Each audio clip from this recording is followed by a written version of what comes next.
A local woman knows heartache all too well. In 1999, Patricia Carson's 18-year-old son, Andre, died of injuries after he fell while scaling a fence. It was a tragic accident. Now the heartache has to do with murder. James Stevens, the grandson she raised, was shot to death last night, sitting in his car on Neave Street in Lower Price Hill.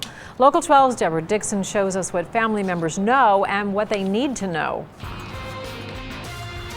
This is the James Stevens grandmother Patricia wants to remember, the little boy so close to his grandfather and sister. He was the only male role model in his life. The only male role model his whole life. And he loved his grandfather.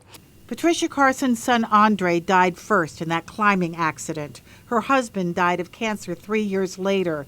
She says that's when James went over the edge. She could not bring him back.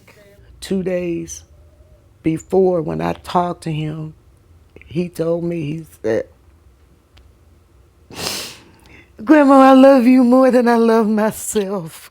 I think he was self-destructing because he didn't never do anything to hurt anybody. He has never hurt anybody.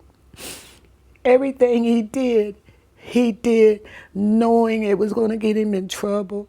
Trouble like stealing a car and going joyriding, but not the trouble that leads to murder. Last night, witnesses told Patricia a man walked up to the driver's side window, shot James, and walked away. Police told her he wasn't robbed. A girl he's known since childhood was with him.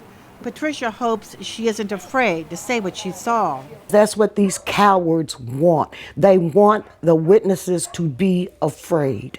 Patricia says her grandson told certain people everything he did and with whom. Whoever did it, if they think they did it in secret, the family knows your name.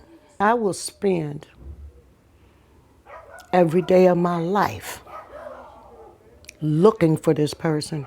For now, Patricia Carson chooses to believe the grandson who could never deal with the loss of her son and her husband is now with them and at peace. Deb Dixon, Local 12 News. If you have any information which might lead to James Stevens' killer, pick up the phone and call Crime Stoppers. That number 352-3040. There is a cash reward for clues, and you're identified only by code numbers. You never have to leave your name.